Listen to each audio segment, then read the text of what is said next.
Today, Fox 31 and Channel 2 bring you this special presentation honoring Black history in Colorado.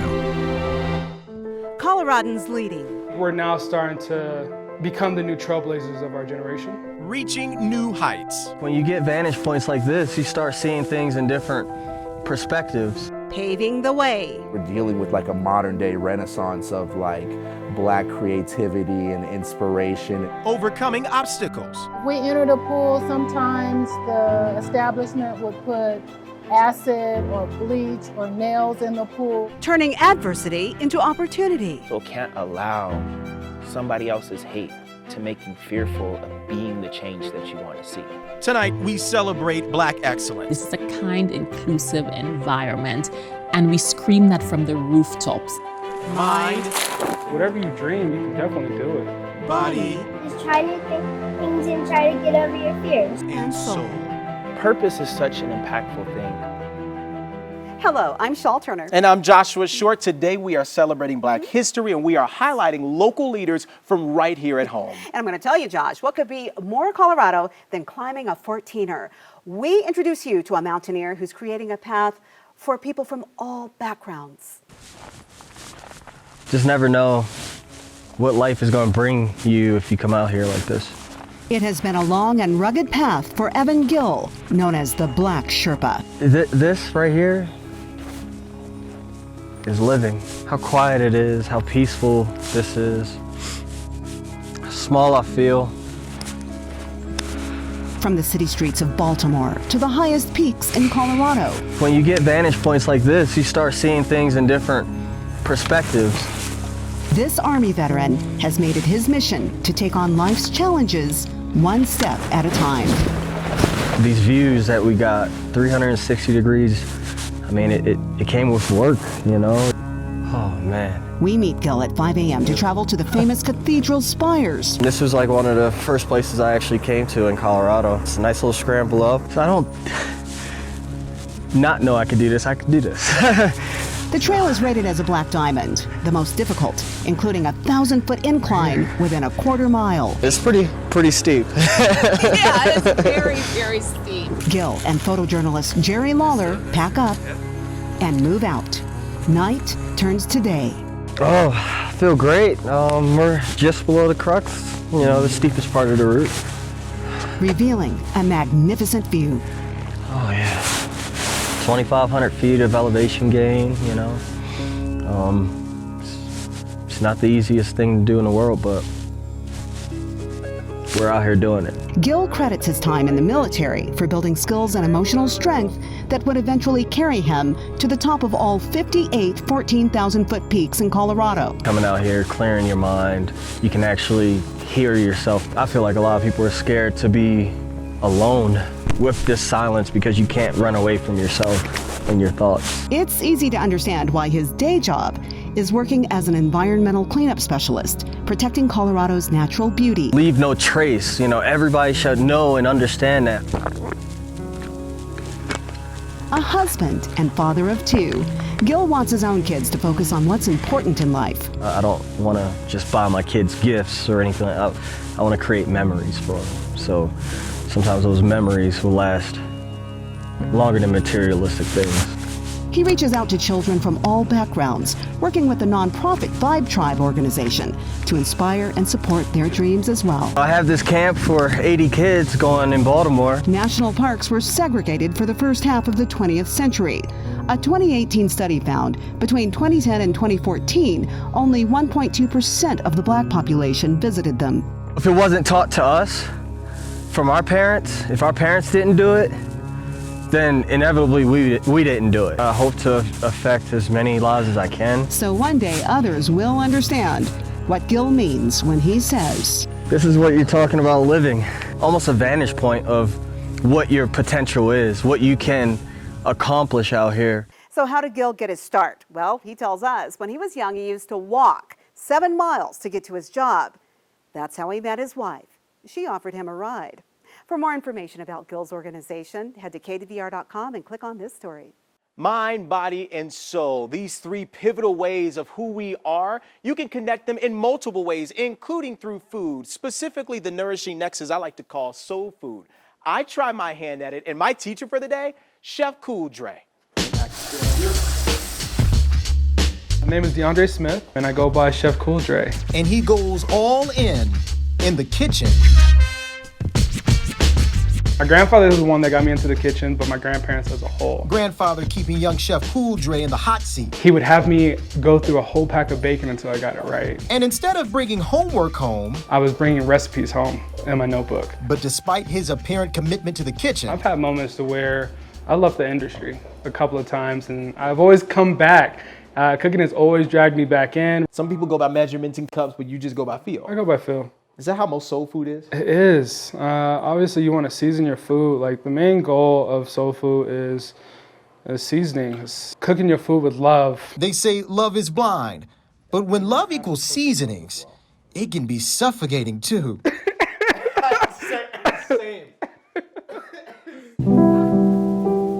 Food really does bring everyone together. I think that for so long, especially in Black history, we talk about the darkness. We talk about how our history is so dark, but our history also has beautiful paths. The cornbread, a staple in Black homes. Like many soul food ingredients, it is inexpensive and easily accessible.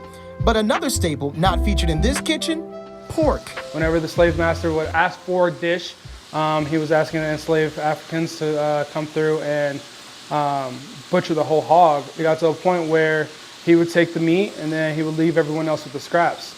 Like the chitlins. Chitlins, the tails, pig feet. Many families today develop their soul food dishes based on repetition and memory, as opposed to writing and recording recipes. You saw this being made this way when you were growing up, so you continue to make it this way. Exactly. It wasn't necessarily a written recipe. No, there was no, not at all. I just saw my grandma make it, and I always kept adding on to it.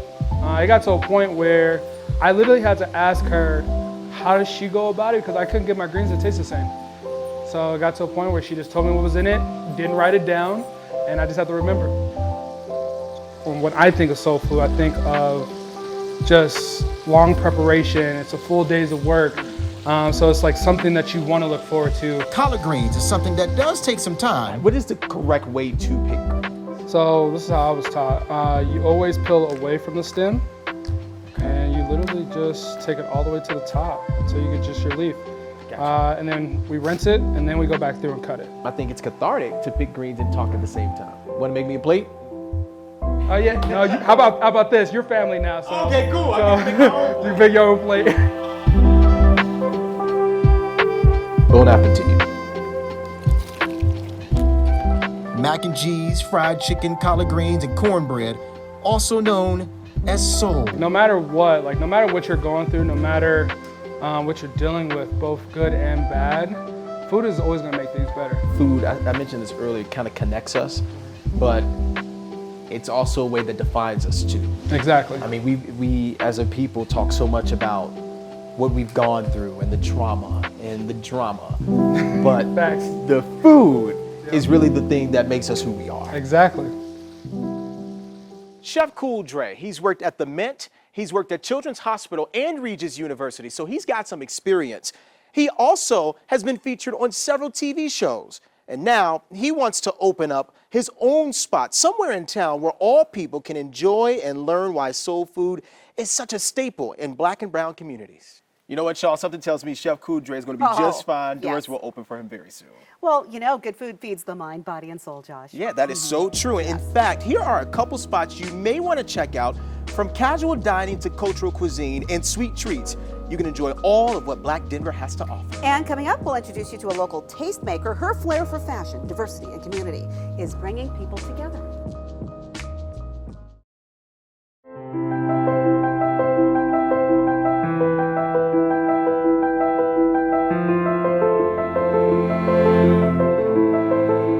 Show other African American girls or boys that they can strive to be just like me. We want to give a shout out to 15-year-old Sadie Jackson. She's leading by example. She has won a handful of titles, and this year she won the breakaway competition and earned another championship buckle at the National Western Stock Show. My real dream is to go to the NFR and compete in the NFR and just kind of make what I'm doing my big thing. Her full story is on our website.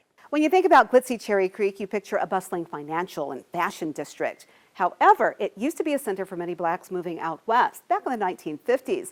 So international model and style icon Esther Lee Leach is working to bring people together as Cherry Creek moves into the next era. I grew up not even thinking about skin color. I just grew up just being me. She is elegance defined. I started modeling when I was 13 or 14 years old in the Caribbean. Former model and magazine publisher Esther Lee Leach has traveled the world. I became a stylist and a writer and an editor. So then I was on the other side of the camera. I went to London to cover London Fashion Week. But Leach now calls Colorado her home, a place where she wants to make a difference. Look at Denver. We have all different faces and races and cultures. Let's just include everybody. Leach is publisher and editor-in-chief of Cherry Creek Fashion Magazine. I started a magazine and I said, let's just get everybody included, everybody welcome here. And that message is well received. From California and Texas and New York. So the stories that we tell from Denver, from Cherry Creek, from Colorado are resonating with audiences like in other parts of the US. Everybody wants a good story. Leach's work attracted the attention of the upscale Clayton Members Club, where she's now director of membership. Her programs and social events provide a forum for those open to opportunities and those looking to provide them. They can meet somebody from a different background who's not in their industry, who's not their race, who's not their gender. This is a kind, inclusive environment, and we scream that from the rooftops. That is our headliner, and we're very, very proud about that. Leach is armed with an ability to talk to anyone, anywhere, and make them feel at ease. Where does it come from? Seriously, from my mom. I remember growing up and her always preaching to me, it doesn't matter who anybody is, you treat them all the same and you look them in the eyes. Her work is inspired by her 6-year-old son, Hunter. My husband is British and Australian, and I'm St. Lucian, and my son was born in America. He has this curly hair, this tan skin, and these green eyes. When kids like my son see people who look like them on TV and magazines, it makes everything seem possible. Okay. And Leach believes that's a win-win situation for everyone. How much richer is your life when you have people from all different backgrounds? And when we bring like different voices, different backgrounds to the table, life is just richer, it's happier, it's more interesting, and we learn so very much. Coming up, one family is on a mission to break that old stereotype that black people can't swim. Yeah, next, how they are overcoming this tragedy and inspiring others to get in the pool. And we all know entertainment is good for the soul. These companies are keeping black arts and culture alive in the metro. We'll be right back.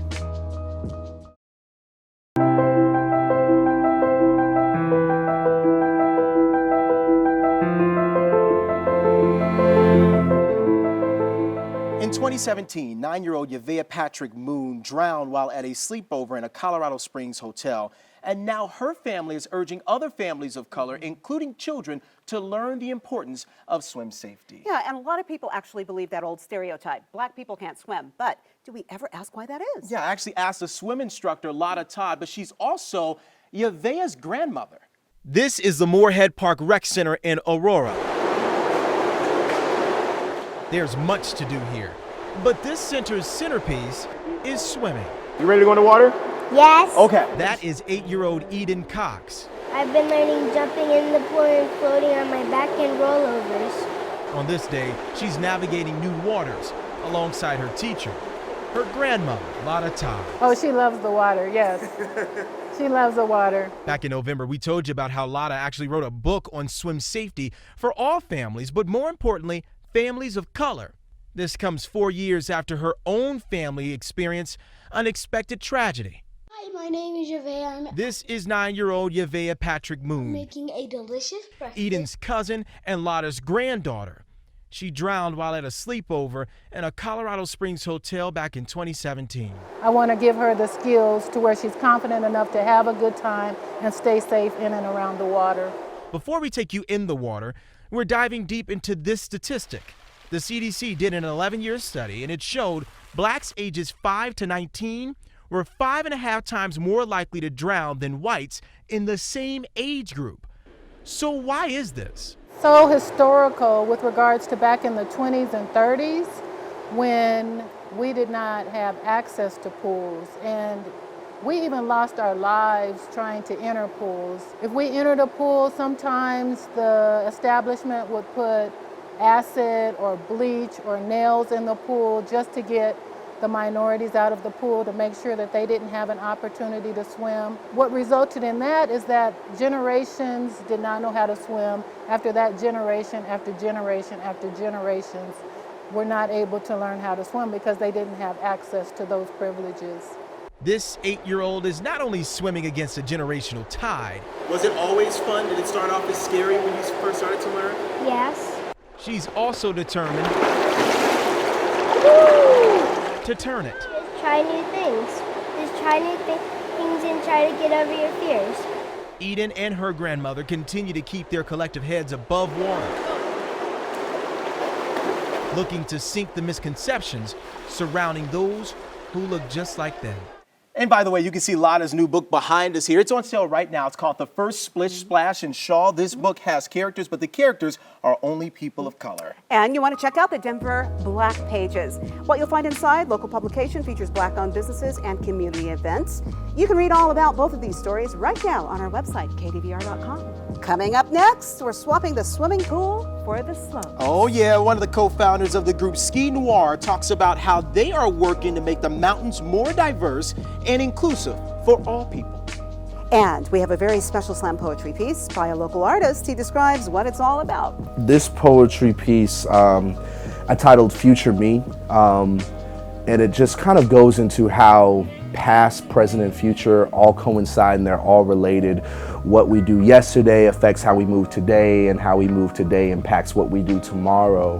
And so it's a piece where it's almost like speaking life into my own future and like being my biggest cheerleader and also my biggest critic.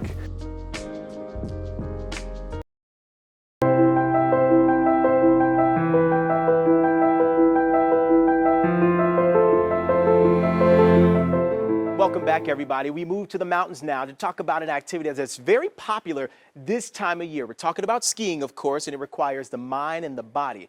But seeing some soul on those slopes is sporadic at best. But you know what? A local group is looking to change the narrative through diversifying the mountains. Well, we're gonna get some exercise today.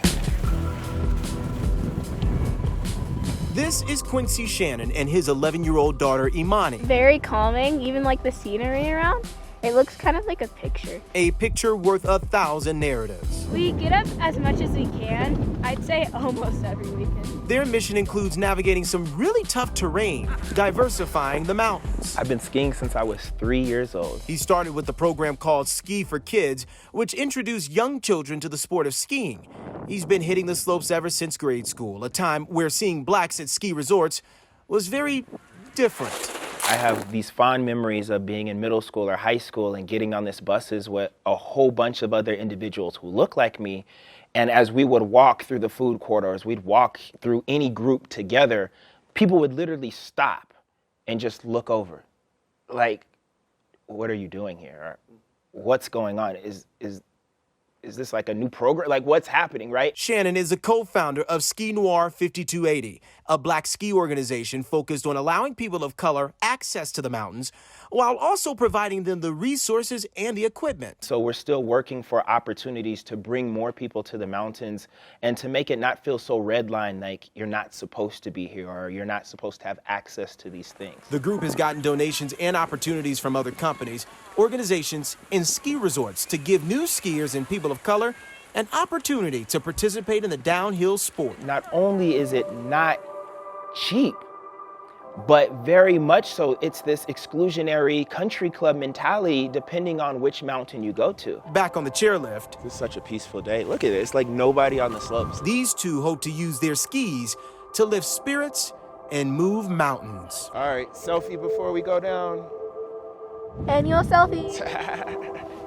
Ski Noir is one of the many black ski groups represented at the Black Ski Summit. For more information on that, you can just head to our website. It happens every year in Aspen. From his unique fashions to his role in community activism, designer Chris Christmas puts his touch on just about everything. Now, he's based in Miami, but he came back to Denver to talk to us about what influenced him and made him what he is today. My history in this town is really to live from the ancestors. Every design has a purpose. Every design has someone in mind that we can elevate, that we can help change. With all this great growth we've had in our state, we cannot forget the less of them. And I think that's all communities of color need to be a part of the tapestry or the mosaic of the state and present a brand strategy that's like that.